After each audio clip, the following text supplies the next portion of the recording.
দুনিয়ার মধ্যে যত মানুষ আছে দল এক না, দল হলো দুটো। এই দুই দলের মধ্যে কশ্চিন কালেও আদর্শিক ঐক্য আর মহব্বত হতে পারে না। কারণ যে আল্লাহর পক্ষে আর যে আল্লাহর বিপক্ষে তারা এক হবে কিভাবে? দল যেহেতু আলাদা, এজন্য আল্লাহ রাসূল জানিয়েছেন ভালোবাসতে হবে আল্লাহর জন্য, ঘৃণাও করতে হবে আল্লাহর জন্য। ইসলাম খালি ভালোবাসা শেখায় না, ইসলাম ভালোবাসাও শেখায়, ইসলাম ঘৃণাও শেখায়। তবে ইসলাম বলে দেয় ভালোবাসাটাও হবে আল্লাহর জন্য আর ঘৃণা এবং দুশমনীটাও হবে আল্লাহর জন্য। কোরআনে আল্লাহ বলেন সূরা ফাতহের সর্বশেষ আয়াত, মুহাম্মাদুর রাসূলুল্লাহ ওয়াল্লাযীনা মাআহু আশিদ্দাউ আলাল কুফার রুহামাউ বাইনাহুম। আল্লাহ রাসূল মুহাম্মদ সাল্লাল্লাহু আলাইহি ওয়াসাল্লাম এবং তার সাহাবীদের বৈশিষ্ট্য হলো তারা কাফেরদের উপর বড় কঠোর কিন্তু মুমিনদের জন্য বড় রহমদিল।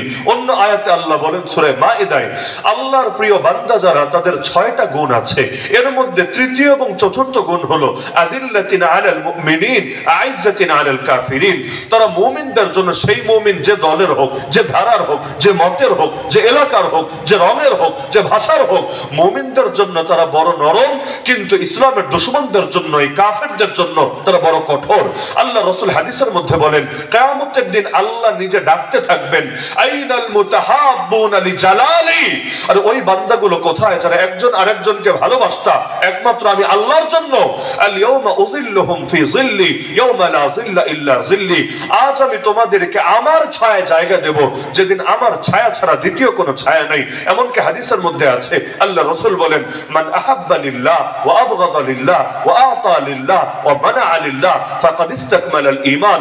যে ভালোবাসে আল্লাহর জন্য, ঘৃণাও করে আল্লাহর জন্য, দানও করে আল্লাহর জন্য, দান করা থেকে বিরতও থাকে আল্লাহর জন্য, সে তার ঈমানকে পরিপূর্ণ করে ফেলেছে। কারণ আবু বকর রাদিয়াল্লাহু আনহুকে যদি ভালোবাসে বলতে পারবে ভালোবাসে আল্লাহর জন্য। আবু জাহালকে যদি ভালোবাসে কোন মুখে বলবে ভালোবাসে আল্লাহর জন্য? প্রশ্নই তো আসে না। আর ধান্দার জন্য বলতে পারে, স্বার্থের জন্য বলতে পারে, কিন্তু আল্লাহর জন্য বলতে পারে না। এজন্য যদিও কোনোদিন দেখি নাই, কিন্তু বেলালে হাবশিকে আমরা জান দিয়ে, মন দিয়ে, প্রাণ দিয়ে ভালোবাসি। এই ভালোবাসার ব্যাপারে আমাদের কোনো আক্ষেপ নাই, কোনো দ্বিধা নাই। অপরদিকে আবু জাহালকে দেখি নাই, আবু জাহাল আমার জমিও মেরে খায় নাই, আবু জাহাল নৈশ ভোটও করে নাই, কিচ্ছু করে নাই, তারপর আবু জাহালের নামও আমরা শুনতে পছন্দ করি না। কেন? কারণ ভালোবাসাও আল্লাহর জন্য, ঘৃণাটাও আল্লাহর জন্য। তাহলে ঈমানদার এক দল আর কুফর যারা আঁকড়ে থেকেছে তারা হলো আরেক দল। ঈমানদার এক দল, এগুলো এখন শুনলেও মানুষ অবাক হয়। ঈমানদার এক দল, ঈমানদার তো এক সিরাজগঞ্জে আছে কত হাজার দল। দলাদলির তো আর শেষ নাই। আমরা তো এত দলাদলিতে ভাগ হয়েছি, মানে ওই যে বড় ভাগ হলো 73টা। আল্লাহ রাসূল যেটা বলেছেন তার উম্মত 73 দলে ভাগ হবে, 72 দল যাবে জাহান্নামে, এক দল যাবে জান্নাতে। তবে এই বড় দল এগুলো তো বড় বা মূলের বিবেচনায়, কিন্তু এক দলের অধীনে অনেক ডালপালা থাকে, অনেক শাখা প্রশাখা থাকে। ওই রকম হিসাব করলে দল 72 73 না, দল শত শত না, হাজার হাজার আছে। বলে এক বাংলাদেশে কি পরিমাণ দলাদলি আছে চিন্তা করেন। কিন্তু আল্লাহ রাসূল জানিয়েছেন মুসলমান থাকবে এক দেহের মতো হয়ে। এক দেহের মতো মানে কি? দেহের কোন এক অংশ যদি আঘাত লাগে অন্য অংশ সেই ব্যথায় ব্যথিত হতে হবেই হবে। আরে ডক্টর আফিয়া সিদ্দিক আমেরিকার কারাগারে বন্দী, তার বাড়ি পাকিস্তানে, তো কি হয়েছে? ডক্টর আফিয়া সিদ্দিকার জন্য যদি আপনি সিরাজগঞ্জের উল্লাপাড়ার লোক হয়েও আপনার দিল না কাঁদে, বুঝতে হবে আপনার ঈমানের মধ্যে ভেজাল আছে। মসজিদ আকসা আমাদের থেকে বহু দূরে ফিলিস্তিন নামক রাষ্ট্রে, তাতে কি হয়েছে? এখনো পর্যন্ত এই মসজিদ আকসা ইহুদিদের দখলে আছে এবং আমাদের গাজার মুসলমানদের রক্তে নিয়মিত আল্লাহর জমিন রঞ্জিত হচ্ছে। এর জন্য কারো অন্তরে যদি রক্তক্ষরণ না হয়, তার ঈমানের এখনো পূর্ণতা বহু দূর বাকি আছে। তাহলে সুতরাং দুনিয়ায় মুসলমান যতই হোক না কেন, ঈমানি ভ্রাতৃত্ব, ইসলামী জাতীয়তা, আজকাল তো এগুলো নিয়েও মতানৈক্য চলে যে আমাদের জাতীয়তার পরিচয় কি হবে, বাংলাদেশি জাতীয়তা নাকি বাঙালি জাতীয়তা নাকি ভিন্ন কোন জাতীয়তা। অথচ কোরআন যারা পড়েছে, আল্লাহ রাসূলের হাদিস যারা পড়েছে, তারা বিশ্বাস করতে বাধ্য মুসলমানের জাতীয়তা হবে ইসলামী জাতীয়তা। হ্যাঁ, দেশ দেশের জায়গায়, এলাকা এলাকার জায়গায়, ভাষা ভাষার জায়গায়, গায়ের রঙের জায়গায়, কিন্তু ঐক্যের মূল ভিত্তি হবে ইসলামী জাতীয়তা। যারাই কালেমা পড়বে, তার বাড়ি আফ্রিকার হাবাসায় হোক না কেন, যেমন বেলালের বাড়ি ছিল, তার বাড়ি ইরানে পারস্য হোক না কেন, যেমন বৃদ্ধ সাহাবী সালমান ফারিসি রাদিয়াল্লাহু আনহু বাড়ি ছিল, তার বাড়ি মক্কায় হোক, তার বাড়ি মদিনায় হোক, সে কুরাইশ গোত্রের হোক, সে ভিন্ন গোত্রের হোক, সকলে এমন ভাবে এক দেহের মতো হবে। আল মুমিনু লিল মুমিনি কাল বুনিয়ান ইয়াশুদ্দু বা'দুহু বা'দা। আল্লাহ রাসূল বলেন এক মুমিন আরেক মুমিনের জন্য এমন বিল্ডিং এর মতো, এমন ইমারতের মতো হবে যার এক অংশ আরেক অংশকে শক্তিশালী করে। এই যে মসজিদের দেয়ালটা দাঁড়িয়েছে, কিভাবে দাঁড়িয়েছে? প্রতিটা অংশ অপর অংশকে সাপোর্ট করেছে। একটা ইট যদি আরেকটা ইটকে সাপোর্ট না দেয়, দাঁড়াবে কিভাবে? প্রতিটা ইট অপর ইটকে সাপোর্ট দিচ্ছে, প্রতিটা অংশ অপর অংশকে সাপোর্ট দিচ্ছে। এভাবে সাপোর্টের উপর ভিত্তি করে এটাকে 100 তলা 200 তলায় দাঁড় করানো সম্ভব। কিন্তু সাপোর্ট যদি না দেয়, নিচতলা নাই 2 নম্বর তলা কেমনে দাঁড় করাবেন? 10 তলা নাই 20 নম্বর তলা কেমনে দাঁড় করাবেন? নিচ থেকে সাপোর্ট তো লাগবে। আল্লাহ রাসূল বলেছেন মুমিন সংখ্যায় যতই হোক না কেন, একজন আরেকজনের জন্য এমন বিল্ডিং এর মতো হবে যার একজন আরেকজনকে শক্তিশালী করবে। আপনি চিন্তা করেন, আজকের বাংলাদেশের সব মুসলমানই সারা দুনিয়া রাখেন, 200 কোটির কথা রাখেন, যদি এই দেশের 13-14 কোটি মুসলমান খালি এক হতে পারত, জনগণের 90% মুসলমান, তারা যদি খালি দ্বীনের মূল বিষয়, ইখতিলাফের জায়গায়, তো দ্বীনের মূল বিষয় যেটা নিয়ে কোনো দ্বিমত নাই, দ্বিমতের সুযোগও নাই, এই জায়গাগুলোতে যদি অন্তত এক থাকতে পারত, স্বাধীনতা 54 বছরেও এত শিরিক, এত জাহেলিয়াত দেখতে হতো না। আজও পর্যন্ত সংবিধানে লেখা থাকে সকল ক্ষমতার মালিক নাকি জনগণ, অথচ যে পড়ালেখা করে নাই, নিজের নামে সাইনও দিতে পারে না, টিপসই দিতে হয়, ওকেও জিজ্ঞাসা করেন বলো তো সকল ক্ষমতার মালিককে? চোখ বন্ধ করে বলে দিবে সকল ক্ষমতার মালিককে। যে পড়ালেখা করে নাই সেই যদি বলছে তুই বেটা পড়তে পড়তে পড়তে তোর জীবনের বড় অংশ কেটে গেল, চিন্তা করতে করতে মাথার চুল পরে অর্ধেক টাক হয়ে গেল, তোমার এটা বুঝে আসে না যে জনগণকে সকল ক্ষমতার মালিক বললে আল্লাহর সঙ্গে শিরিক হয়? আর কোন রাষ্ট্রের মূল জায়গায় যদি শিরিক থাকে, তাহলে এর চাইতে বড় ব্যর্থতা, বড় লজ্জা, বড় আফসোস একটা মুসলিম রাষ্ট্রের জন্য কি হতে পারে? এই স্বাধীনতা 54 বছরে এসে আজও পর্যন্ত কি পরিমাণ বেশ্যাখানা খোলা আছে বাংলাদেশে, লিগ্যাল বেশ্যাখানা, মানে যেগুলোকে লাইসেন্স দিয়ে রেখেছে, যেগুলোর বিরুদ্ধে আন্দোলন করলে উল্টা আপনার জেলে যাওয়া লাগতে পারে, যেগুলো বন্ধ করার জন্য রাজপথে নেমে আসলে আপনাকে গুলি করে দিতে পারে, টিয়ার শেল মারতে পারে, ছত্রভঙ্গ করার জন্য লাঠিচার্জ করতে পারে, জল কামান থেকে পানি ছুটতে পারে। অথচ কে না জানে আল্লাহ বেশ্যাখানাকে হালাল করেন নাই, হারাম করেছেন। তা আল্লাহ যদি হারামই করেন, এটা কি ইখতিলাফি বিষয় নাকি? মাযহাবে মাযহাবে দলে দলে আবার ইখতিলাফ আছে নাকি? নাই তো, ইখতিলাফের ঊর্ধ্বে। তাহলে এই দেশে 13-14 কোটি মুসলমান যদি অন্তত এই ব্যাপারে একমত থাকতো, আজও পর্যন্ত এত বেশ্যাখানা খোলা থাকে কিভাবে? এগুলোর কারণে যদি গজব আসে, ওই গজবে আমাকে আপনাকে সবাইরই মরতে হবে। এখনো পর্যন্ত এই দেশের অর্থনীতি সুদ ভিত্তিক পরিচালিত হয় কিভাবে? মুসলমান দেশের অর্থনীতি হবে যাকাত ভিত্তিক, ইসলামী নীতি ভিত্তিক, কিন্তু আজও পর্যন্ত এমনকি এই যে সরকার এখন যারা ক্ষমতায় আছে, বিগত 6 মাসে সবচাইতে বেশি কোথায় কোথায় পয়সা ব্যয় করেছে আপনি নিজে একটু ঘাটাঘাটি করে, এখন তো দুনিয়া সহজ, এক ক্লিকে বের করতে পারবেন, আপনি একটু ঘাটাঘাটি করে দেখেন না সবচাইতে বেশি পয়সা কোন খাতে ব্যয় হয়েছে। একদম শীর্ষে যে কয়েকটা নাম পাবেন তার মধ্যে আছে সুদ। মানে বিগত দিনগুলোতে যত ঋণ নেওয়া হয়েছে, ঋণ তো আর এমনি এমনি কমই হয়, বেশিরভাগই তো সুদের ভিত্তিতে হয়। তো ওই ঋণের সুদগুলো দিতে দিতেই রাষ্ট্রের বড় একটা কামাই চলে যাচ্ছে, এবং এটার জন্য এখন তো কর পর্যন্ত বাড়ানোর চিন্তা চলে আসছে। এমনকি যেই বাচ্চাটা আজকে জন্ম নিল মাত্র 1 ঘন্টা আগে, হয়তো জন্ম নেওয়ার পর এখনো দুধও খাওয়া শুরু করে নাই, ও কিন্তু 1.5 লাখ টাকা প্লাস ঋণী হয়ে আছে। এই যে ঋণ, এই ঋণের মধ্যেও কিন্তু বড় একটা অংশ সুদ। নাই, এই বাচ্চা কিন্তু এখন ওর ঋণ নেওয়ার বয়স হয় না, ও তো দুধই খাওয়া শুরু করে নাই, ও ঋণ দিয়ে কি করবে? ও তো ললিপপও মুখে দেয় নাই জীবনে, ওর ঋণটা কোন খাতে ব্যয় হবে? আবার দেশীয় ঋণ না, বৈদেশিক ঋণ। তাহলে এই যে এত ঋণের দায় তার কাঁধে আসলো কেন? ও ঋণ নেয় নাই, ঋণ নিয়েছে রাষ্ট্র, সুদের ভিত্তিতে নিয়েছে, ঋণ নিয়েছে রাষ্ট্র, সুদের ভিত্তিতে দায় চলে এসেছে ছোট বাচ্চাটার কাঁধে। তো যখন সেই জাতীয় পাপের কারণে জাতীয় গজব আসবে, তখনও কিন্তু এভাবে সবাইকেই নির্বিশেষে সেই গজবের শিকার হতে হবে। কেন? কারণ বাকিরা তো তামাশা দেখেছে, নাহি আনিল মুনকার তো করে নাই। আল্লাহ রাসূল তো বলেছিলেন অন্যায় দেখলে ঈমানের ধাপ 3টা। 1 নম্বর ধাপ হাত দিয়ে প্রতিরোধ করা, না পারলে মুখ দিয়ে প্রতিবাদ করা, তাও যদি না পারে অন্তর দিয়ে। এটা একটু আমি দ্বিমত পোষণ করছি এটার সাথে। কেন? আল্লাহ রাসূল ঘৃণা শব্দ বলেন নাই। কোন হাদিসে বলেছেন? আমাকে পারলে দেখা দেন। নবী ঘৃণা বলেন নাই, এটা আমরা বাঙালিরা ঘৃণা বানিয়ে ফেলেছি। আল্লাহ রাসূলের শব্দ হলো মান রাআ মিনকুম মুনকারান ফালিয়ুগাইয়িরহু বিয়াদি ফাইন লাম ইসতাতি ফাবিলিসানি ফাইন লাম ইসতাতি ফাবিকলবি ওয়া যালিকা আযআফুল ঈমান। আরবি ভাষা সম্পর্কে যাদের ন্যূনতম জানাশোনা আছে তারা বুঝবেন নবীর শব্দ হলো ফালিয়ুগাইয়িরহু, যার আক্ষরিক অনুবাদ হলো সে যেন অন্যায়কে পরিবর্তন করে দেয়। নবী প্রতিরোধ প্রতিবাদ এগুলো কোনো শব্দ বলেন নাই, নবীর শব্দ হলো সে যেন অন্যায়কে পাল্টে দেয়, পরিবর্তন করে দেয়। কি দিয়ে? প্রথমত হাত, না পারলে মুখ, না পারলে দিল। তাহলে হাত দিয়ে অন্যায় পরিবর্তন হয় কি করলে? এটা আমরা বুঝি প্রতিরোধ করলে। মুখ দিয়ে অন্যায় পরিবর্তন হয় কি করলে? এটা বুঝি প্রতিবাদ করলে। তাহলে দিল দিয়েও পরিবর্তন করতে হবে, কারণ শব্দটা একটাই, অন্যায় পাল্টে দিতে হবে, অন্যায়কে ন্যায় দ্বারা বদলে দিতে হবে, অন্যায়কে পরিবর্তন করতে হবে। শুধু ঘৃণা করলেই অন্যায় পরিবর্তন হয় না। ঘৃণা তো মানুষ বিগত দিনেও করেছে, লম্বা কাল ধরেই করেছে। শুধু ঘৃণার দ্বারা দেশ পরিবর্তন হয় নাই, অন্য কিছু লেগেছে। শুধু ঘৃণা করলে পরিবর্তন হয় না, বরঞ্চ অন্তরের কাজ হলো, গেঁথে রাখেন মাথায়, অন্তরের কাজ হলো প্ল্যান করা, পরিকল্পনা করা। যখন শক্তি থাকবে হাত দিয়ে প্রতিরোধ, না পারলে মুখ দিয়ে প্রতিবাদ। তাও নাই, যেমন ধরেন আমরা যখন জেলে 2021 থেকে গণগ্রেফতারির পরে, তাহলে সব আলেম, বাংলাদেশের মাথা যত আলেম সবই তো জেলে নাকি?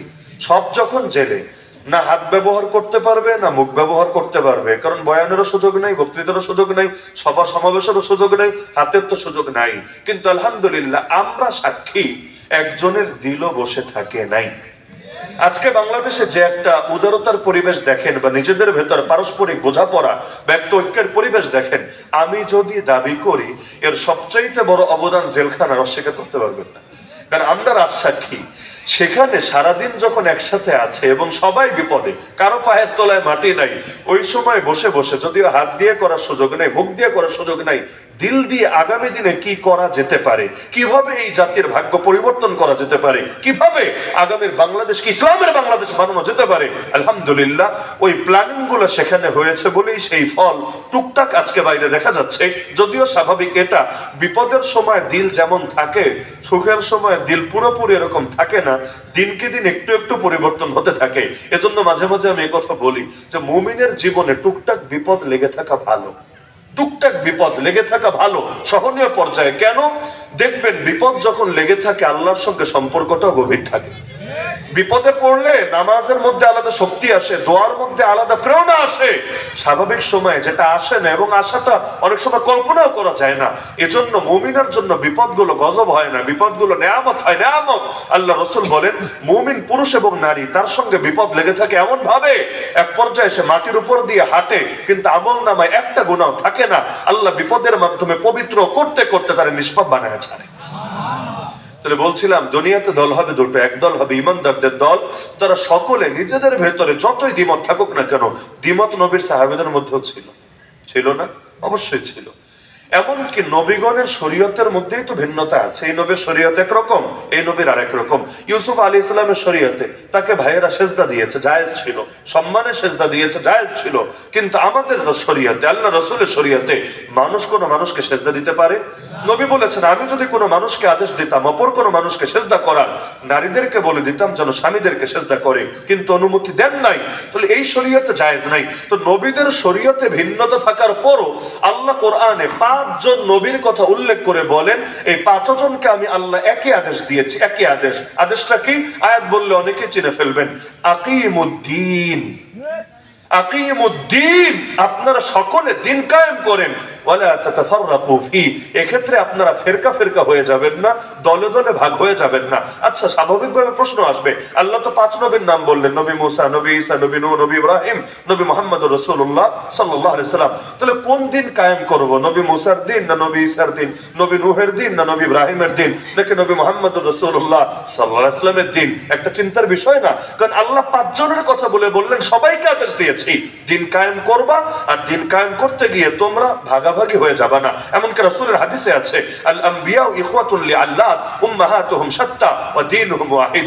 নবীগণ, সমস্ত নবীরা বৈমাত্রেয় ভাইয়ের মতো, তাদের মা আলাদা কিন্তু তাদের সকলের দিন এক, তাদের সকলের আদর্শ এক। তাহলে আমরা দেখতে পাচ্ছি নবীদের শরীয়তে ভিন্নতা আছে। এই নবীর শরীয়তে একটা হালাল, আরেক নবীর শরীয়তে হারাম। যেমন গনিমত আমাদের জন্য হালাল, অতীতে কোন জাতির জন্য হালাল ছিল না, সবার জন্য হারাম ছিল। তাই আল্লাহ যে দিন কায়েম করতে বললেন সেটা কোন দিন, তার মানে বোঝা যায় দিনের মূল বিষয় নিয়ে কোনো দ্বিমত হয় না, আর যেগুলো নিয়ে দ্বিমত হয় ওইটার সাথে দিন কায়েমের মূল সম্পর্ক থাকে না। দ্বিমতের জায়গায় দ্বিমত, একমতের জায়গায় একমত। লা ইলাহা ইল্লাল্লাহ সব নবীর কালেমা, তাহলে তাওহীদ জিন্দা করতে হবে, এটা নিয়ে কারোই দ্বিমত থাকার সুযোগ থাকতে পারে না। তাহলে সুদ বন্ধ করতে হবে, কার দ্বিমত আছে? বেশ্যাখানা বন্ধ করতে হবে, কার দ্বিমত আছে? অশ্লীলতা দূর করতে হবে, কার দ্বিমত আছে? ঘুষ দূর করতে হবে, দুর্নীতি দূর করতে হবে, দুঃশাসন দূর করতে হবে, কার দ্বিমত আছে? মানুষে মানুষে যে বৈষম্য দূর করতে হবে, এই যে বাংলাদেশে পুঁজিবাদের অভিশাপের কারণে ধনী আর গরিবের বৈষম্য খালি বাড়ছে আর বাড়ছে, এটাকে যত সম্ভব কমিয়ে আনতে হবে। কারণ ইসলামী অর্থনীতির মূলনীতি হলো, সূরা হাসরে আছে, কাইলা ইয়াকুনা দুলাতাম বাইনাল আগনিয়াই মিনকুম, টাকাগুলো খালি বড় লোকের হাতে সীমাবদ্ধ যাতে না থাকে, বরঞ্চ বড়লোক এবং গরিব সকলের মধ্যে যাতে ছড়াতে থাকে। এই যে বাংলাদেশে 95% মানুষের হাতে অত টাকা নাই, বাকি 5% হাতে যত টাকা আছে। এই সিরাজগঞ্জে সব মানুষ মিলে সারা বছর যা খরচ করে, এমন হাতে গোনা অল্প কয়েকজন লোক আছে যাদের নিজেদের আয় এবং নিজেদের সম্পদ এর চাইতে আরো বেশি আছে। মানে এই পুরো জেলার মানুষের যত সম্পদ, এর চাইতে তাদের হাতে গোনা কয়েকজনের সম্পদ বেশি আছে। এই ব্যবধান থাকবে কেন? মানুষে মানুষে আর টুকটাক ব্যবধান থাকুক, এটা লাগবে, না হলে সমাজে ব্যালেন্স থাকবে না। কে কার জন্য কাজ করবে? সবাই যদি এক সমান হয়ে যায় তাহলে সামান্য ব্যবধান থাকবে, তো ব্যবধান এত বাড়বে কেন? তার মধ্যে যখনই ঝামেলা হবে খালি গরিব মানুষের উপরে জুলুমের স্টিম রোলার চালাবে। আজও পর্যন্ত দেখেন না, ভ্যাট নামে একটা কর আছে না, ট্যাক্সও নেয় ভ্যাটও নেয়, দুইটাই তো নেয়। এই ভ্যাটের মধ্যে বসুন্ধরা কোম্পানির মালিক, যমুনার মালিক, এরা যেই কয় টাকা ভ্যাট দেবে আর আপনি একজন ভিক্ষুক, আপনার ওই কয় টাকা ভ্যাট দিতে হবে। কেমন কথা? মোবাইল 1 মিনিট কথা বলেন, তাহলে সে যতটুকু ভ্যাট দিবে আপনাকে ততটুকু দিতে হবে না? এক পাতা নাপা কেনেন, প্যারাসিটামল কেনেন, সে যতটুকু ভ্যাট দিবে আপনাকে অতটুকু দিতে হবে না? এক পাতা গ্যাস্ট্রিকের বড়ি কেনেন, সে যা দিবে আপনাকে তা দিতে হবে না? আচ্ছা 1 কেজি চিনি কেনেন, সে যা দিবে আপনাকে তা দিতে হবে না? কত উদাহরণ লাগবে, হাজার হাজার উদাহরণ আছে। একজন ভিখারি মহিলা, 80 বছরের ভিখারি, বৃদ্ধা, সারাদিন ভিক্ষা করেছে, 50 টাকা কামিয়েছে, কিন্তু রোদে পড়ে বৃষ্টিতে ভিজে জ্বর চলে এসেছে। এখন কি করবে? সে চিন্তা করলো শরীর তো আর চলে না, দোকানে যাই, তাহলে এক পাতা নাপা কিনে নিয়ে আসি। আল্লাহর বান্দির থেকে ওইখানেও ওই কোটিপতির মতো করে একই সমান ভ্যাট কাটা হয়েছে। ছেলেরা কল দিল, বাবজান শরীর আর চলে না, আমার একটু দেখতে আসো, আমি তো আর পারছি না। একই হারে ভ্যাট কাটা হয়েছে। এটা যদি জুলুম না হয়, জুলুম কারে বলে? কিন্তু এগুলো চলছে। আল্লাহর কসম করে বলে, যতদিন পর্যন্ত আলো না জ্বলবে অন্ধকার দূর হবে না। সুতরাং যতদিন পর্যন্ত আল্লাহর দ্বীন, আল্লাহর কোরআন, আল্লাহ শরীয়ত নামক আলো জ্বালাতে পারবেন না, ততদিন এই বাংলাদেশ থেকে অন্ধকার দূর হওয়া সম্ভব না। যত সংস্কার করেন, এক অন্ধকার দিয়ে আর এক অন্ধকারে সংস্কার করা যায় না। যায় নাকি? এক অন্ধকার দিয়ে আর এক অন্ধকারে সংস্কার করা যায় না, আলো দিয়ে সংস্কার করতে হয়। তাহলে অন্ধকার প্লাস অন্ধকার মিলে অন্ধকারের মাত্রা আরো বেড়ে যায়। যদি এমন হয় হামানি আদর্শ দূর করে ফেরাউনি আদর্শ জিন্দা করা হয়, তাহলে এতে জাতির ভাগ্যের পরিবর্তন হয় না, উল্টা পেরেশানি আরো বেড়ে যায়। সুতরাং আমরা জমিনে একজনের গোলামি করতে হবে, তিনি কে? আমাদের ঐক্যের ভিত্তি হবে ইসলামী জাতীয়তা, লা ইলাহা ইল্লাল্লাহ। যারাই পড়বে তারাই আমার ভাই, তারাই আমার বোন। নেই কোন মাবুদ আল্লাহ ছাড়া, এটাই ঈমানের মূল কথা। নেই কোন মাবুদ আল্লাহ ছাড়া, মানে হুকুম চলবে এক আল্লাহর, তরিকা চলবে মুহাম্মাদুর রাসূলুল্লাহ। হুকুম চলবে আল্লাহর, তরিকা রাসূলের, বাস এটাই কথা। কিন্তু যেখানে আল্লাহর হুকুম আনবে না, নবীর তরিকা আনবে না, সেখানেই শুরু হবে মূল দলাদলি। ওই দলাদলি দূর করা সম্ভব না। তাহলে সুতরাং আল্লাহর হুকুম আর নবীর তরিকা বাস্তবায়ন করা দরকার নাকি দরকার না? জীবনের সব ক্ষেত্রে। লা ইলাহা ইল্লাল্লাহ বলতে আমি এটাই বুঝি, আপনারা ভিন্ন কিছু বুঝলে আমারে বুঝাই দিয়েন, নতুন একটা সবক শিখে যাবো, সমস্যা নেই। বিশ্বজোড়া পাঠশালার মোর সবার আমি ছাত্র।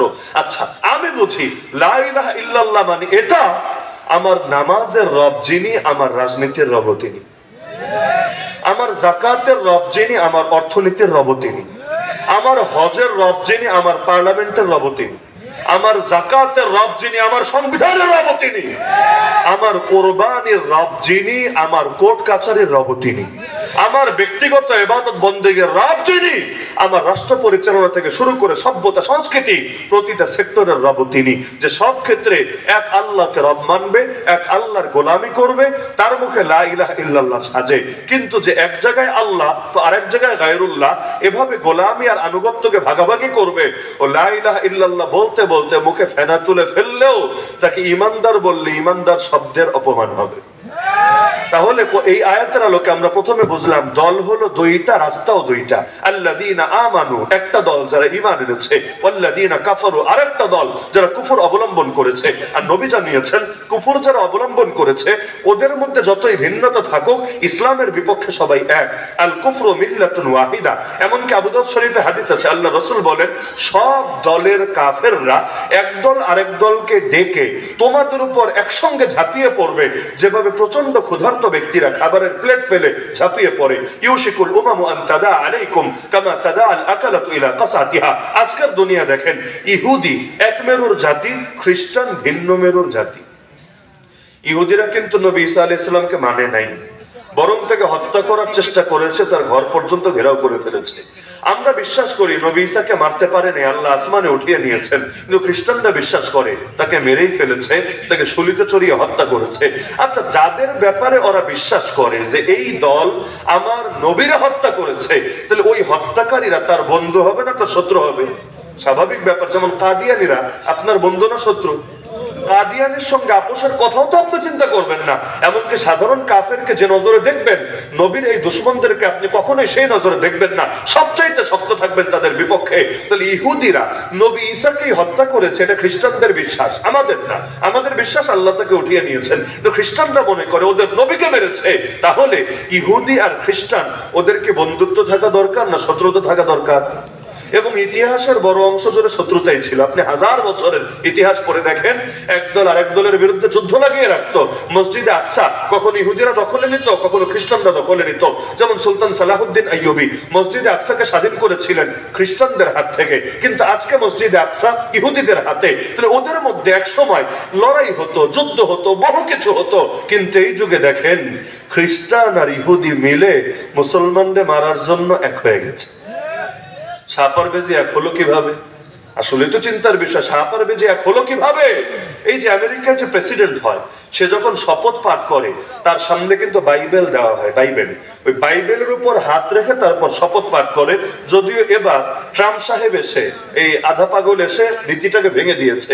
তার সামনে দুইটা বাইবেল রাখা হয়েছে, একটা হলো আব্রাহাম লিঙ্কন যেই বাইবেলে হাত রেখে শপথ করেছে, ওই ঐতিহাসিক বাইবেল, আরেকটা ওর নিজের মায়ের উপহার দেওয়া বাইবেল। দুইটা সামনে এনে রেখেছে, কিন্তু পাগলে হাত আর না দিয়ে এভাবে হাত উঁচু করে রেখে এরপর শপথ পাঠ করেছে। কিন্তু এতকাল পর্যন্ত রীতি যেহেতু ওইটা ছিল, এখান থেকে কি এটা বুঝে আসে না যে রাষ্ট্রীয়ভাবেই ওদের খ্রিস্টবাদের প্রতি ঝোঁক আছে? কি বুঝে আসে নাকি আসে না? এবং বড় একটা অংশ জুড়ে এমনকি ওই খ্রিস্টানদের পোপ পর্যন্ত, আমেরিকার প্রেসিডেন্টকে পর্যন্ত কোনো নির্দেশ দেওয়ার এবং কোনো একটা কথা বলার অধিকার রাখে, এবং বললে তারা সেটা শুনেও থাকে। এমনকি ওই যে আফগানিস্তানে যখন বাহিনী পাঠিয়েছিল, এটাকে তাদের নেতারা পর্যন্ত ক্রুসেড বলে, ধর্মযুদ্ধ বলে ঘোষণা দিয়েছিল। তাহলে একদিকে খ্রিস্টান আর একদিকে ইহুদি। আমি মনে করি আজও যদি আমেরিকা এবং পশ্চিমারা ঘোষণা দেয় আমরা ইসরায়েলের সাথে নাই, আমরা ইসরায়েলকে কোনো সাপোর্ট করব না, শেল্টার দেব না, আমি মনে করি, আপনি দ্বিমত করতে পারেন, আমি মনে করি আগামী 1 মাসের মধ্যে মসজিদ আকসা স্বাধীন হবেই হবে ইনশাআল্লাহ। ওই এক ইসরায়েল কিছুতেই মুসলমানদের সামনে দাঁড়াতে পারবে না। এমনকি শুধু হামাস না, তখন অন্যরা একসঙ্গে নেমে যাবে ইনশাআল্লাহ। এখন নামে না শুধু ওই জারজ রাষ্ট্র ইসরায়েলের ভয়ে না, বরঞ্চ পেছনে ওই আমেরিকায় পশ্চিমারা থাকার কারণে। তাহলে দেখা যাচ্ছে এই সাপার বেজে মিলল কিভাবে? তাহলে নবীর হাদিসের বাস্তবতা সামনে আসে নাকি আসে না?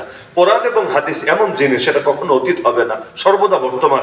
2025ও বর্তমান, 2030ও বর্তমান, 2040ও বর্তমান। যেমন আমি উদাহরণ হিসেবে একটা আয়াত শোনাই, যদিও কেউ কেউ কষ্ট পেতে পারে।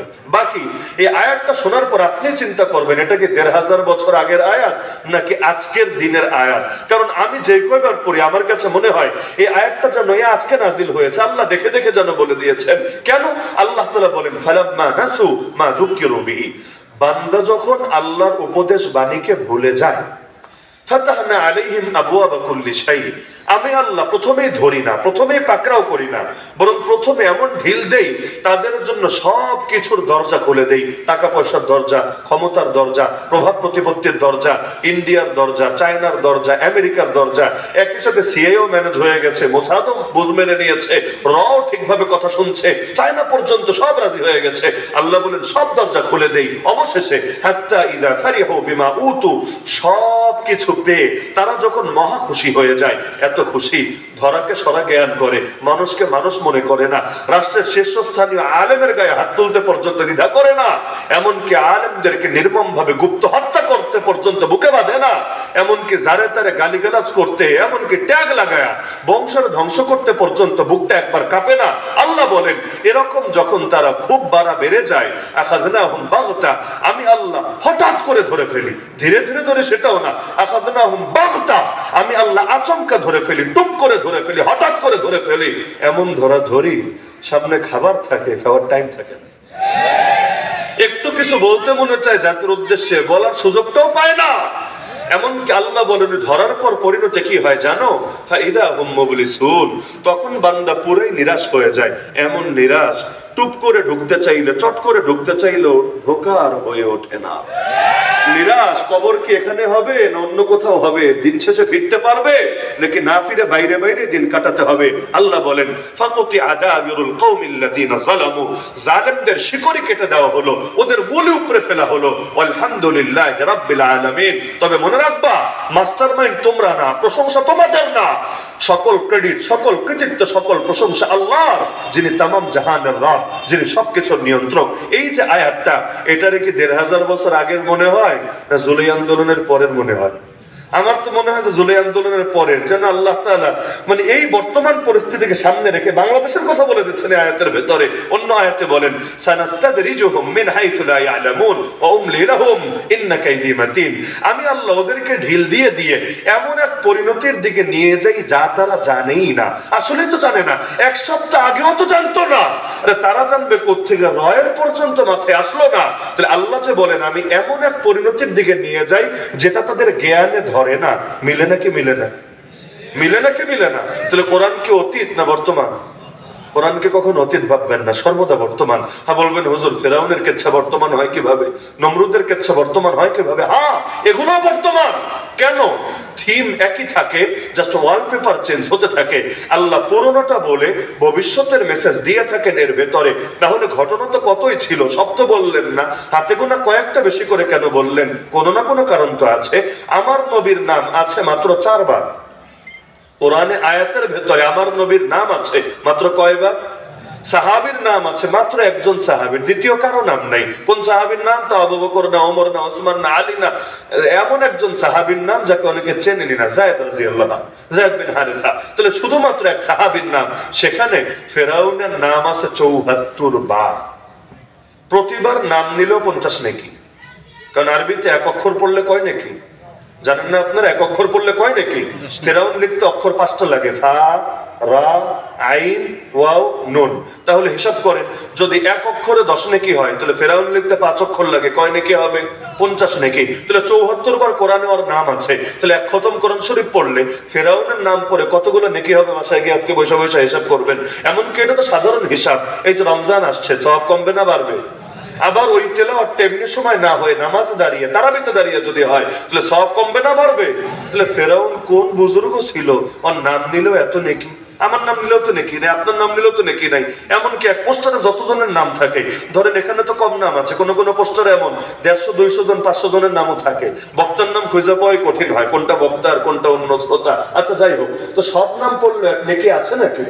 ফেরাউনের নাম নিলে নেকি, আবু লাহাবের নাম নিলে নেকি, এমনকি শয়তান শব্দেও 50 নেকি, হামান শব্দেও 50 নেকি, কারুন শব্দেও 50 নেকি। সবগুলো 5টা করে অক্ষর লাগে। কাহিনী কি? কাহিনী হলো এখানে আল্লাহ কেচ্ছা শোনাতে চান নাই আমাদেরকে। কোরআন কেচ্ছার বই না, কোরআন হেদায়েতের কিতাব। কোরআনকে ছাড়বই না, হেদায়েতের কিতাব, যালিকাল কিতাবু লা রাইবা ফি হুদাল লিল মুত্তাকিন। তাহলে হেদায়েতের কিতাবে আল্লাহ কিচ্ছা শোনালেন কেন?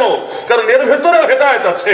আল্লাহ বুঝিয়েছেন এক ফেরাউন লোকান্তরে, লক্ষ ফেরাউন ঘরে ঘরে, কিয়ামত পর্যন্ত ফেরাউনের ক্যারেক্টার নিয়ে যারাই আসবে জামানার মুসা হয়ে আসা হাতে নিয়ে কিভাবে এদের মোকাবেলা করতে হবে, বান্দা তোমাকে সেই সবক শিখতে হবে আল কোরআনের পাতা থেকে।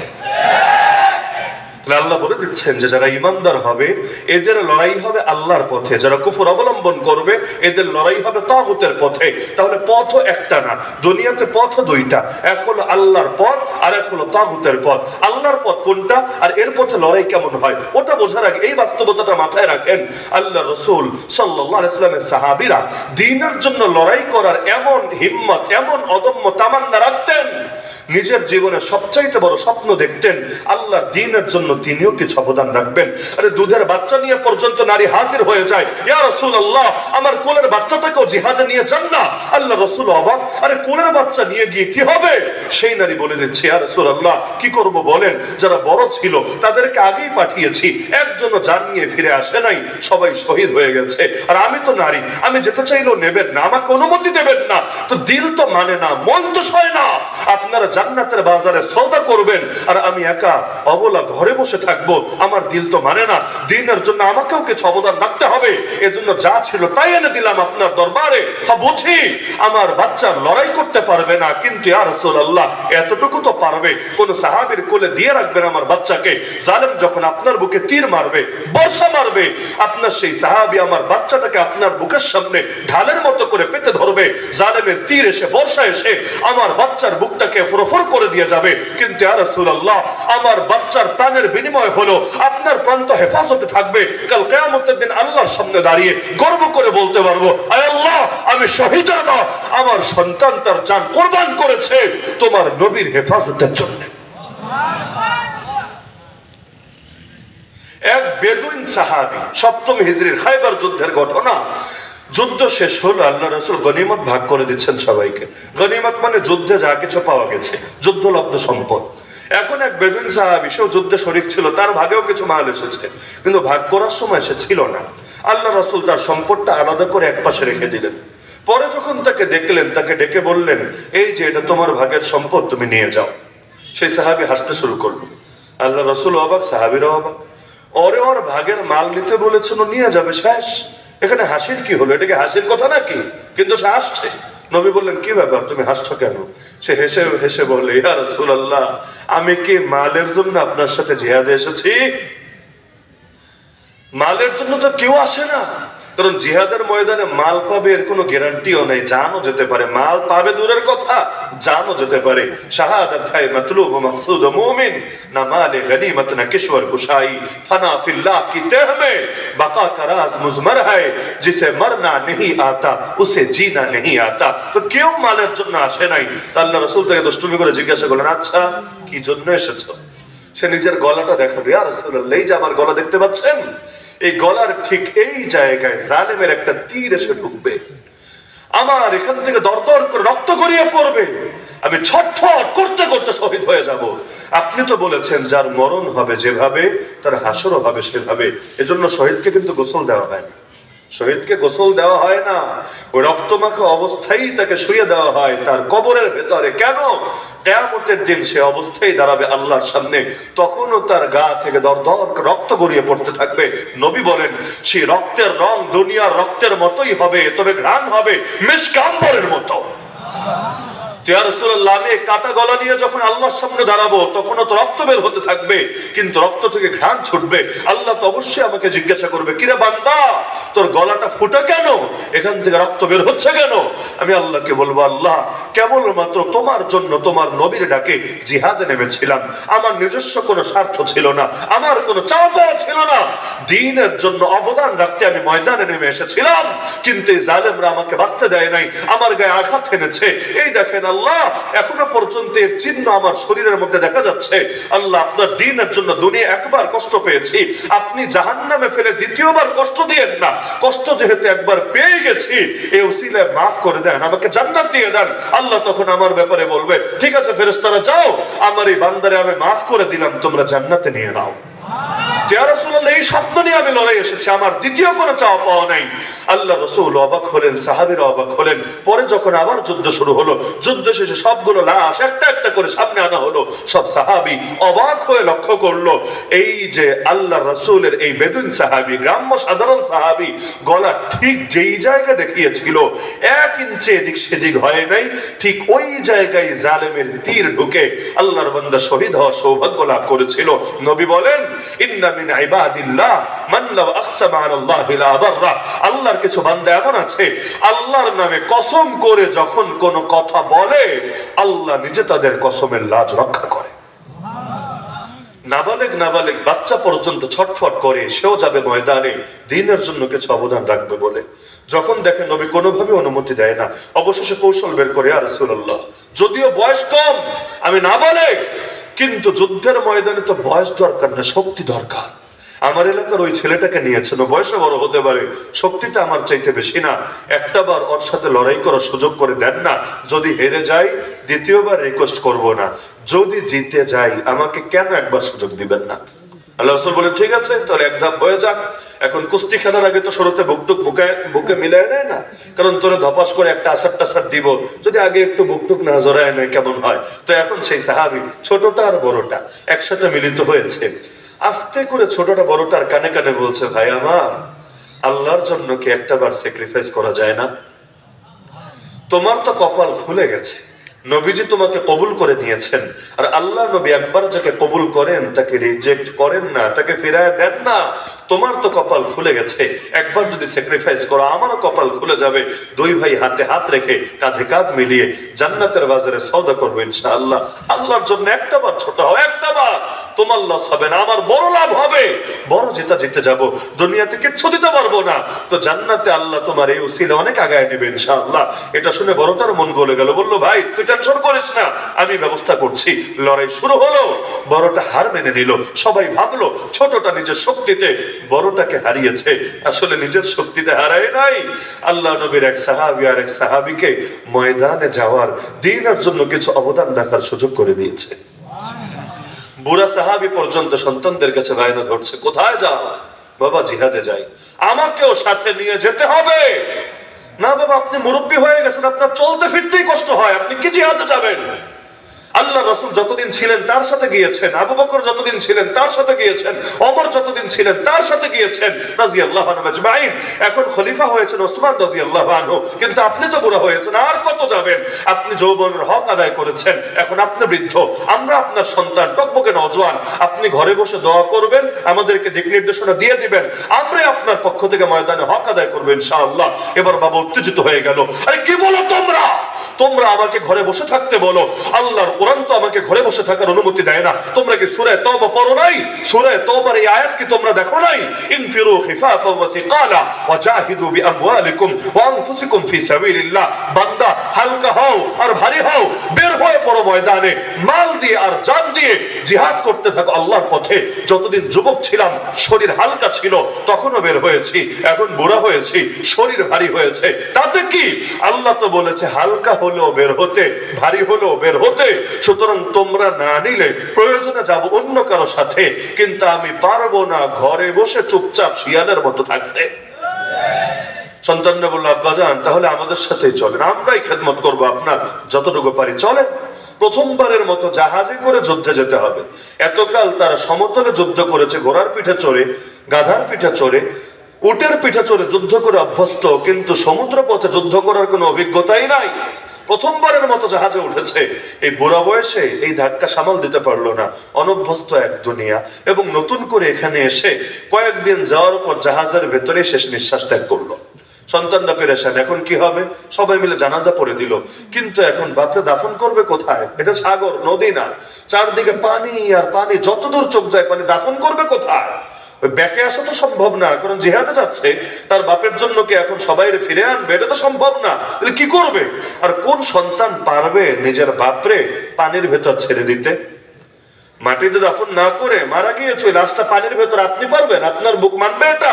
তারা চিন্তা করলো, আচ্ছা লাশটা রেখে দেই, যেখানেই মাটি পাবো সেখানে দাফন করে দেব, যে কোনো দ্বীপ হোক, যে কোনো চর হোক। এখন খুঁজতে লাগলো, একদিন গেল পায় না, দুদিন, 3 দিন পায় না, যেতে যেতে 7 দিন, তাও পায় না। 10 দিনের মাথায় গিয়ে একটা দ্বীপ পেল। তো লাশটা এক কোনায় নিয়ে রেখে দিয়েছে। তাদের ধারণা ছিল এবার লাশের কাছে গেলেই বিকট দুর্গন্ধ বের হবে, আর কাছে গেলে দেখবো হয়তো পচে গিয়েছে, গলতে শুরু করেছে। কারণ 10 দিন কম কথা না, একটা লাশ পচতে কয়দিন লাগে? আর ফ্রিজিং এর ব্যবস্থা নাই, বরফ দিয়ে রাখার ব্যবস্থা নাই। কিন্তু যেই মাত্র কাছে গেল, তারা অনুভব করছে এমন এক ঘ্রাণ পাচ্ছে যেরকম ঘ্রাণ জীবনে কখনো শোকে নাই। এরপর কাছে গিয়ে দেখে লাশ পচবে দূরের কথা, গলবে দূরের কথা, এখনো চেহারার ভেতর এমন মৃদু এক ধরনের হাসি লেগে আছে, দেখলে মনে হচ্ছে যেন মরে নাই, ঘুমিয়ে কোনো স্বপ্ন দেখছে। এই যে ফিলিস্তিনে গত 1.5 বছরে আমাদের যে ভাইয়েরা শহীদ হয়েছে, যে মাসুম বাচ্চাগুলোকে নির্মমভাবে হত্যা করা হয়েছে, আর কিচ্ছু লাগবে না, আপনি শুধু ওদের ছবিটার দিকে দিলের চোখ দিয়ে তাকায় দেখেন। হয়তো তার হাত নাই, হয়তো তার পা উড়ে গেছে, হয়তো শরীর বুলেটের আঘাতে ঝাঁঝরা হয়েছে, হয়তো বিল্ডিং এর তলায় ছিল, একেবারে টেনে টুনে বের করতে হয়েছে। কিন্তু আপনি শুধু চেহারাগুলোর দিকে তাকায় থেকে দেখেন, আপনার দিল সাক্ষ্য দেবে এই চেহারা কোনো সাধারণ চেহারা না। এই চেহারা এমন কারো চেহারা যার উপর আল্লাহ রাজি হয়ে গেছে। কারণ ওই চেহারাগুলোর মধ্যে মানে এত কষ্টের মরণ, হাত নাই, পা নাই, শরীর ঝাঁঝরা, কিন্তু চেহারা দেখলে মনে হয় না কত পরম আনন্দে মৃত্যুকে আলিঙ্গন করেছে, যেন এটার জন্যই বহুকাল ধরে অপেক্ষায় ছিল। এমন নিজের পরম আকাঙ্ক্ষিত বস্তু সে পেয়ে গেছে। তাহলে এটাই তো ছিল হালত। আরে হানজালা রাদিয়াল্লাহু আনহু গোসল ফরজ ছিল, কে না জানে ঘটনা। ওই গোসল করবে অতটুকু দেরি করার পর্যন্ত তার মাথায় আসে নাই, এমনকি তার উপর গোসল ফরজ, অন্যরা জানবে কিভাবে? জানার তো কথা না। রাতের বেলাও মেলামেশা হয়নি, তাহলে তো ফজরের সময় গোসল হয়ে যেত অটো, ফজরের পর মেলামেশা, এরপর ডাক এসেছে, ময়দানে চলে গিয়েছে। কিন্তু তিনি শহীদ হওয়ার আগে তার স্ত্রী 4 জন লোক মারফত নবীর কাছে খবর পৌঁছে দিয়েছে, ইয়া রাসূলুল্লাহ, আমার স্বামীর শাহাদাতের পর একটু গোসলের ব্যবস্থা করে দিয়েন, তার জিম্মায় গোসল বাকি আছে, সে এটা করার সময় পায় নাই, এই পরিমাণ তাড়াহুড়ো এসে বের হয়েছে। তো যুদ্ধের সময় তো চরম ব্যস্ততায় তাদের এটা নিয়ে অত চিন্তা করার সময় হয় নাই। যুদ্ধ শেষে তো নবী জানালেন, আমার হানজালাকে ফেরেশতারা আসমানে নিয়ে গিয়ে গোসল দিয়ে এনেছে। তো সবার ভেতরে কৌতূহল আসলো, সব ঠিক আছে বুঝলাম, কিন্তু স্ত্রী আগে টের পেল কিভাবে? স্বামী জিন্দা থাকতেই শহীদ হওয়ার পর যত নবী গোসল দিয়ে, স্ত্রী বুঝলো কিভাবে? খবর পাঠালো তার বাসায় যে আপনি কিভাবে জানলেন, কিভাবে বুঝলেন আপনার স্বামী শহীদ হবে? তিনি বললেন, রাতে যখন ঘুমাচ্ছিলাম হঠাৎ করে স্বপ্নে দেখলাম আমার চোখের সামনে আসমানের দরজা খুলে গেছে। আমার স্বামী হানজালা পাখির মতো করে উড়ে উড়ে সেই দরজার ভেতর দিয়ে প্রবেশ করেছে। যেই মাত্র প্রবেশ করেছে এর পরক্ষণে দরজা আবার লেগে গেছে। এটা দেখে আমার বুঝতে আর বাকি নাই, স্বপ্ন শরীয়তের দলিল নেই, এর দ্বারা হালাল হারাম কিছু হয় না, কিন্তু হাদিসে আছে স্বপ্ন সুসংবাদবাহী এবং এর দ্বারা আল্লাহ গায়েবের অনেক বিষয় বান্দাকে অবগত করে। তাহলে এটা দেখে তিনি বুঝে ফেলেছেন যে যেহেতু পাখি হয়ে উড়ে গেছে আর আল্লাহ তাআলা শহীদকে জান্নাতের সবুজ পাখিতে পরিণত করেন, তার মানে তার স্বামী হয়তো আর ফিরবে না। তো স্বামীকে একটাবারের জন্য স্বপ্নটা বলে নাই। যদি মনোবল কমে যায়, যদি অন্তরে দুর্বলতা আসে, কারণ আজই মরবে, যদি এই দুর্বলতার কারণে পিছিয়ে আসে, এমনকি যখন হানজালা বেরিয়ে যাচ্ছেন ডাক এসেছে নবীর থেকে, হাইয়া আলাল জিহাদ। আমরা তো হাইয়া আলাল সালাহ শুনলেই মসজিদে আসতে পারি না, আর হাইয়া আলাল জিহাদ শুনেছেন, ময়দানে ছুটে যেতে হবে। স্বামী উঠে দরজার দিকে আগাচ্ছেন, পেছন থেকে স্ত্রী ডাক দিল, স্বামী আমার। হানজালা তাকায় না, এগিয়ে যাচ্ছে, আবার ডাক দিল, স্বামী আমার একটু শোনেন, তাকায় না, সামনে এগিয়ে যাচ্ছে, আবারও ডাক দিল, গো স্বামী একটু শোনেন। এবার দাঁড়িয়ে গেল, কিন্তু পেছনে না তাকিয়ে বলল, তোমার যা বলার বলে ফেলো, আমি হানজালা আর ফিরছি না। ময়দানে যাচ্ছে, যতই ডাকো পিছুটা আমার আসবে না। এখন পেছন থেকে তিনি জবাব দিলেন, আপনি আল্লাহ রাসূলের একজন সাহাবী নারী হতে পারি, আমিও তো একজন নগণ্য সাহাবী, আমি আপনাকে ফেরানোর জন্য ডাক দিচ্ছি না, আমি আপনার পিছুটানের কারণ হব না, আমি তো শুধু এই কথাটা বলার জন্য ডাক দিচ্ছি, স্বামী অন্তরটাকে শক্ত রাখবেন, হিম্মত আর সবরের সাথে লড়াই করবেন, আমাদের পরবর্তী মিলন হবে জান্নাতে ইনশাআল্লাহ। স্ত্রী যদি স্বামীকে এই কথা বলে দেয়, তার দিলের অবস্থা কেমন হবে, মনোবল কি পরিমাণ চাঙ্গা থাকবে।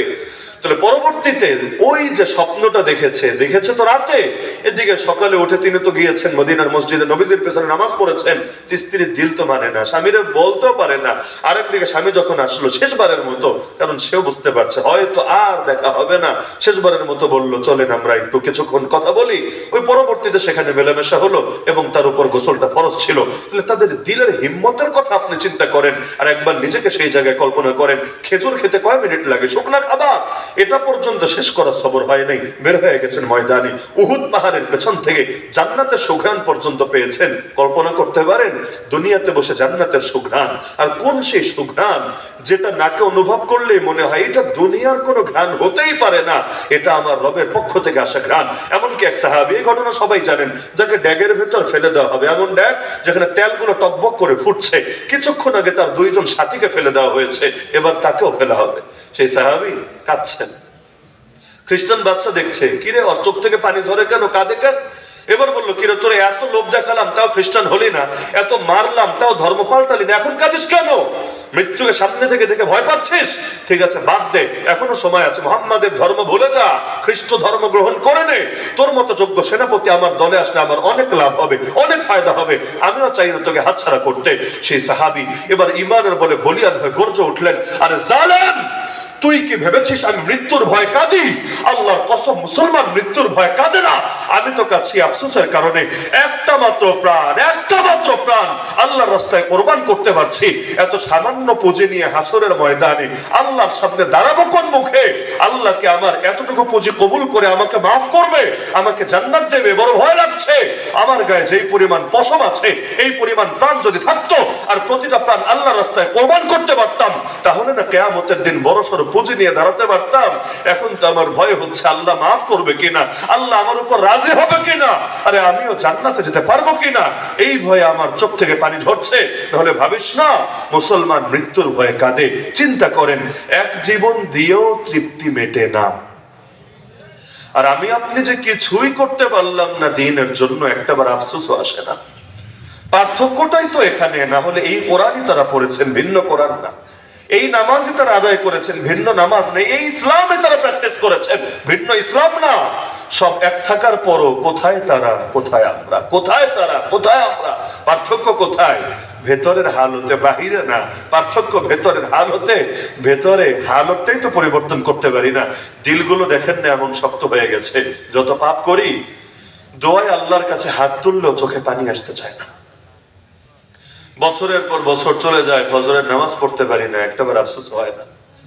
হারাম ছাড়তে চাই, ছাড়া যে হয়ে ওঠে না, একটাবারও মনে হয় না আমার উপর আল্লাহ হয়তো সন্তুষ্ট না। যদি সন্তুষ্ট হতো আল্লাহ অবশ্যই আমাকে তৌফিক দিত, কারণ আল্লাহ যাকে ভালোবাসে তাকে তৌফিক দেয়, যাকে ভালোবাসে না তাকে তৌফিক দেয় না। আরে উম্মতের ফেরাউন আবু জাহালকে সাইজ করেছিল কে? বড় কোনো বীর বাহাদুর তো না, বড় কোনো সেনাপতি তো না, দুইটা ছোট ছোট বাচ্চা, মুআজ আর মুআওয়াজ, এখনো দাড়ি গজায় নেই, মোচ গজায় নাই। এই উম্মতের ফেরাউন বলা হয় যে আবু জাহালকে শেষ করে দিয়েছে। কেন? বুখারীতে হাদিস আছে, আব্দুর রহমান বিন আওফ রাদিয়াল্লাহু আনহু বলেন, বদরের ময়দান এমনি তো পেরেশানির জায়গা, কারণ সাহাবী ময়দানে আছেন কয়জন? 305 জন। 13 জন ময়দানে নাই, বাকি 8 জন অন্যান্য দায়িত্বে আছেন। এর মধ্যে বাকি 8 জনের মধ্যে ওসমান রাদিয়াল্লাহু আনহু আছেন, যাকে নবী মদিনায় পাঠিয়ে দিয়েছেন তার স্ত্রী অর্থাৎ নবীর কন্যা অসুস্থ মুমূর্ষ, তার সেবা শুশ্রূষা করার জন্য। অবশিষ্ট 7 জনকেও কাউকে গোয়েন্দা সংবাদ সংগ্রহের জন্য, কাউকে অন্যান্য কাজে পাঠিয়েছেন। ময়দানে মাত্র 305 জন। অপরদিকে কাফের 1000, এদিকে মুসলমানদের তলোয়ার 2টা, তরবারি 2টা, আর ওদের সবাই অস্ত্র সজ্জিত। তো পেরেশানি তো আসারই কথা। আল্লাহ রাসূল পর্যন্ত সেজদায় লুটিয়ে পড়ে এত কাঁদা কাঁদছেন, এত কাঁদা কাঁদছেন, আল্লাহুম্মা আনজিজ লিমা ওয়া'আদতানি, اللهم آتني ما وعدتني، اللهم إن تهلك هذه العصابة من أهل الإسلام لم تعبد في الأرض। আল্লাহকে বলছেন, হে আল্লাহ, আমাকে যে ওয়াদা দিয়েছেন সে ওয়াদা বাস্তবায়ন করেন। আল্লাহ যে অঙ্গীকার দিয়েছিলেন সেটা আমাকে দান করেন। আল্লাহ, আজকে যদি মুসলমানদের এই কাফেলা শহীদ হয়, এই জমিনে কোনোদিন আর তোমার ইবাদত হবে না। ইবাদত করবে কে? ইবাদত করার কেউ বাকি থাকবে না।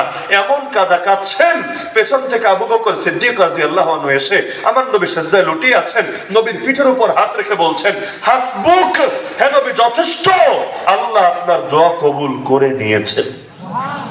কি পরিমাণ কান্নাকাটি হলে আশপাশের মানুষের দিলে পর্যন্ত এই কথা জাগ্রত হয়, এই দোয়া আল্লাহ ফিরাবেন না, এটা আল্লাহ কবুল করেছেনই করেছেন। তো এই পেরেশানির জায়গায় আব্দুর রহমান বিন আওফ রাদিয়াল্লাহু আনহু বলেন, হঠাৎ করে দেখে দুই পাশে 2টা বাচ্চা। তিনি বলেন, দেখে তো আমার টেনশন আরো বেড়ে গেল। ভারারই কথা, যুদ্ধ বাদ দেন, আপনি যদি মিছিলের প্রথম সারিতে থাকেন, আর এদিকে পুলিশ গুলি করতে শুরু করেছে, টিয়ারশেল মারতে শুরু করেছে। গুলি না করলে তো অনেকের আবার চুলকায়, ভাল লাগে না, এজন্য গুলি টুলি করে একটু শরীরটাকে ক্লিয়ার রাখে। তো গুলি করতে শুরু করেছে, এদিকে দেখলেন দুইটা পিচ্চি আপনার দুই পাশে কোত্থেকে এসে হাজির হয়েছে। আচ্ছা আপনি আমাকে বলেন, আপনার কি তখন নিজের নিয়ে বেশি টেনশন হবে না এদের নিয়ে বেশি টেনশন হবে? স্বাভাবিক না? এটাই বাচ্চা তুই অচেনাও হয়, আপনার অচেনা, তাও কিন্তু আপনি চিন্তা করবেন যে যে কোনো ভাবে ওদেরকে আমার সেভ করতে হবে, না হলে মানুষের বিবেকবোধ বলতে একটা ব্যাপার আছে। তো তিনি বলেন আমিও ভাবছিলাম যাই রে, এই দুই ট্যাবলেট না থেকে দুইটা জোয়ান পোলাপন থাকলেও তো অন্তত আজকে কাফেরদেরকে একটু খালি হাতে হলেও চাপে ফেলার চেষ্টা করতাম, এখন কি করব। তিনি বলেন এই বাচ্চাদের নিয়ে আমি হতাশার কথা চিন্তা করছিলাম, হঠাৎ করে এক বাচ্চা আমাকে বলে চাচা, ও চাচা, আবু জাহালকে একটু দেখায় দেন না। তিনি বলেন আমি অবাক, আমি ওরে জবাব দেওয়ার আগে অন্য পাশের বাচ্চা বলে না চাচা আমাকে দেখান, আমাকে, আবু জাহালকে। তিনি বলেন জিজ্ঞাসা করলাম ভাতিজা তোমরা আবু জাহালকে চিনে কি করবা? ও হলো আজকের যুদ্ধের সেনাপতি, কুরাইশের সর্দার। তারা বলে উঠলো চাচা শুনেছি ও আল্লাহর নবীকে গালি দেয়। অত বেশি কিছু বোঝে না, বাচ্চা মানুষ তো, অত মায়ের পেছনে কোনটা ফরজে আইন, কোনটা ফরজে কিফায়া, কোনটা ওয়াজিব, কোনটা সুন্নতে মুআক্কাদা, শর্ত কি, হুকুম কি, ইল্লত কি, বাচ্চা মানুষ বাচ্চাদের মতো বুঝে এভাবেই বলে দিচ্ছে শুনেছি ও আল্লাহর নবীকে গালি দেয়, আল্লাহর নামে কসম করেছি একবার যদি ওর দেখা পেয়ে যাই হয়তো ওকে জাহান্নামে পৌঁছাবো, না হলে নিজেরা শাহাদাতের অমীয় সুধা পান করে জান্নাতের সবুজ পাখি হব, কিন্তু ও বা আমরা মরার আগে, যার কপালে আগে মরণ লেখা, মরার আগে আর পিছু ছাড়বো না। মাকে বলে এসেছে মা আবু জাহালের সাথে বোঝাপড়া চূড়ান্ত করার আগে এই মুখ আর তোমাকে দেখাবো না। তিনি বলেন এই কথা শুনে আর নিজের উপর কন্ট্রোল করতে পারলাম না, আমি ইশারা দিয়ে দেখালাম ভাতিজা ওই যে ঘোড়ার উপর এক আরোহী দেখতে পাচ্ছ, সেই হলো আবু জাহাল, আজকের যুদ্ধের সেনাপতি, কুরাইশের সর্দার। তিনি বলেন ইশারা দিতে দেরি, বাজ পাখির মতো ছুটে যেতে দেরি না। কিন্তু আবু জাহাল তো সেনাপতি, সেনাপতি, রাষ্ট্রপতি, প্রধানমন্ত্রী, এদের প্রটোকল তো সবচাইতে বেশি, স্বাভাবিক মানুষের মতো না, সবচাইতে বেশি। কেন? কারণ এরা থাকলে বাকিদের দাম থাকবে এবং বাকিরা অ্যাক্টিভ থাকবে, এরাই যদি না থাকে বাকিদের হিম্মত এমনি হারা যাবে, একজন দুইজন পালাইলে বাকিগুলো যায় মাইনকা চিপায় লুকিয়ে, এটাই স্বাভাবিক ব্যাপার। কারণ গোড়া ঠিক না থাকলে আগা থাকে না, এটা থাকার কথাও না। শিকড় কেটে গেলে ডালে পানি ডাললে লাভ হয়? হয় না। তাহলে আবু জাহালের নিরাপত্তা কি কম থাকার কথা না বেশি? আপনাদের যুক্তি কি বলে কম না বেশি? সর্বোচ্চ, কারণ সে সেনাপতি। সেনাপতি মরে গেলে যুদ্ধের নেতৃত্ব দিবে কার? নতুন নেতৃত্ব আনতে আনতে ওদিকে হয়তো কচুকাটা হয়ে যেতে পারে। তাহলে সর্বোচ্চ নিরাপত্তা। কিন্তু মজার ব্যাপার হলো বড় কোনো বীর বাহাদুর সাহাবিও যদি যেত, আবু জাহাল পর্যন্ত রিচ করবে দূরের কথা, একেবারে কচুকাটা হয়ে যেত, কচুকাটা, ধারে কাছেও বসতে পারতো না। কিন্তু দুই বাচ্চা ধরে যাচ্ছে, বাচ্চা কার চিনতে এসেছে, বাচ্চারা কি করতে পারে? দুই বাচ্চা আসছে এবং ওরা তো বাহিনীর সদস্য না, ওরা যোদ্ধা না, আর ওদের তো জানা আছে কারা যোদ্ধা হতে পারে আর কারা না। ওরা দেখে ভেবেছে বাচ্চা বলাবান আসতেছে, আর কি বলবে? এসে হয়তো বলবে আঙ্কেল আঙ্কেল আমার আব্বারে মাইরেন না, আঙ্কেল আঙ্কেল আমার আম্মারে উঠাই দিয়েন না। বাচ্চারা আর কি করবে? হয়তো রিকোয়েস্ট করবে, কিন্তু জানে না এই বাচ্চা সেই বাচ্চা না, এই বাচ্চা মৃত্যুর পরোয়ানা নিয়ে ধেয়ে আসছে। দেখেন না, বাচ্চাদের অনেকে পাত্তাই দিতে চায় না, বাচ্চা বলাবেন, বুড়া বুড়া রাজনীতিবিদদেরই গুনলাম না, এদেরকে পাত্তা দিলাম না, এখানেই পোলাপান, এগুলা কি করবে? কয়দিন হাউকাউ করে এমনি ঠান্ডা হয়ে যাবে। অনেকে ভাবে নাই, অনেকে ভাবে নাই, কে ভেবেছে যে এই বাচ্চা পোলাপানি জামানার আবাবিল হয়ে কাজা করার করে দেবে? তাহলে দেখা যাচ্ছে বাচ্চা দুইটা ছুটে যাচ্ছে, কল্পনায় আসে নাই, মুহূর্তের মধ্যে পৌঁছে গেল আবু জাহাল পর্যন্ত। কিন্তু আবু জাহাল তো ঘোড়ার পিঠে, এগুলো সিরাজগঞ্জের কাঙ্গাল ঘোড়া না, অ্যারাবিয়ান হর্স। মানে বাংলাদেশের ঘোড়ার সাইজও তো, আমরাও যেমন ছোট ছোট, ঘোড়াগুলোর সাইজও ছোট ছোট, কিন্তু অ্যারাবিয়ান হর্স এগুলো এত বড়, আপনাদের অনেকের মাথার চাইতো আর পিঠে উঁচা, আপনাদের অনেকের মাথার চাইতো এটার পিঠে উঁচা, আর এই দুইজন তো বাচ্চা, মহাজার মহাবাজ, নাগাল পাবে কিভাবে? আর যদি পায়েটায় মারে কাজ তো হবে না, পায়ে মারলে কি হবে? সেনাপতিত্ব আর দফা রফা হবে না। তাহলে এবার তারাও চিন্তায় পড়ে গেল, হায় রে, এখন ঘোড়ার পিঠে মই পাবে কই, রশি পাবে কই, পরে নামাবে কিভাবে? কিন্তু এদিকে সময় তো বেশি নিতে পারবে না, না হলে অন্যরা টের পেয়ে গেলে খবর আছে। এজন্য কেউ কিছু বুঝে ওঠার আগেই একজন গিয়ে ঘোড়ার পায়ে কোপ মেরে দিল। বাংলাদেশের পশু প্রাণীরা আবার খেপে যাবে, হায় হায়, কামটা কি করলো, ঘোড়ার অপরাধ কি? ঘোড়ার পাপ কি? ঘোড়ার অপরাধ নাই, ঘোড়ার পাপ নাই, কিন্তু এই ঘোড়াকে যেহেতু যুদ্ধে ব্যবহার করা হয়েছে এবং সে জালেমের সহযোগী, তাকে অনিচ্ছাকৃতভাবে বানানো হয়েছে, এবং এখানে অপারক, মানে এখানে এইটা না কইরা ওইটা করার উপায় নাই, সুতরাং ঠেকায় পড়লে এর চাইতে বড় কিছুও করতে হয়, এবং ইসলামেও এতটুকু ছাড় দেওয়া হয়। তো এখন ঘোড়ার পাটা কেটে গেল, এখন পা যখন কেটে আলাদা হয়ে গেছে, এখন ঘোড়ার তিনটা পা আছে, ওই তিনটা দিয়েও স্থির থাকবে কিভাবে? লাফ একটা মারলো আর তাল সামলাতে পারলো না, একদিকে কাত হয়ে পড়ে গেল। ঘোড়া যখন পড়লো, আবু জাহেল তো আর বসে থাকতে পারবে না, ও ছিটকে গেল। আর আরেকজন লাফ মেরে বুকের উপর চড়ে কি করেছে আমি আর বলবো না, আপনি বুঝে নেন, কাম কি করার করে ফেললো। এখন বাকিরা তো আর ছেড়ে দেবে না। নেতাকে চোখের সামনে যদি এভাবে হতে দেখে, বাকিরা কি ছেড়ে দেবে? দেওয়ার কথাও না। আজকে যেমন ছাত্র নেতা যারা আছে, এরা আরামে আমাদের মতো হাঁটতে চলতেও কিন্তু পারবে না, রাস্তাঘাটে যেখানে মনে চায় বৈশে চা খাবে, এত সহজ কথা না। এদের ভবিষ্যতে রাজনীতি তারা করুক বা না করুক, কিন্তু এদেরকে সারা জীবন কিন্তু এভাবে পেরেশানি নিয়ে যেতে হবে। কারণ বাস্তবতা এমনই, বিপ্লবের পরে বিপ্লবীদেরকে অনেককে সারাটা জীবনে ভোগান্তি পোহাতে হয়, এবং ওই কথা মাথায় নিয়ে আলহামদুলিল্লাহ বিপ্লবীরা বিপ্লব করে। এরা চাওয়া পাওয়া নিয়ে করে না, যারা করে আসলেই যারা করে দিল থেকে, এরা এটা নিয়ে করে, জান দেওয়া লাগলে জান দিব, আর যদি নিজে দুনিয়ায় বেঁচে থাকা লাগে আর আল্লাহ কিছু দিয়ে দেয়, হ্যাঁ তাতেও চলবে, সব হালতের জন্য প্রস্তুত থাকে। তখন বাচ্চা দুইটারও তো ছেড়ে দেবে না। আঘাত শুরু করলো, একটা বাচ্চার হাতটা কেটে গেল, কিন্তু হাতটা কেটে শরীর থেকে আলাদা হলো না, হাড্ডিও কেটে গেছে, কিন্তু এদিকে চামড়া আর গোষ্ঠের সাথে অল্প একটু ঝুলছে, এভাবে হাতটা ঝুলছে, কিন্তু লড়াই তো থামানোর সুযোগ নাই, না হলে হাত গেছে কল্লাও যাবে, আর এক হাত দিয়ে লড়াই চালিয়ে যাচ্ছে, কিন্তু একদিকে হাত কেটে গেছে, দর দর করে রক্ত গড়িয়ে পড়ছে।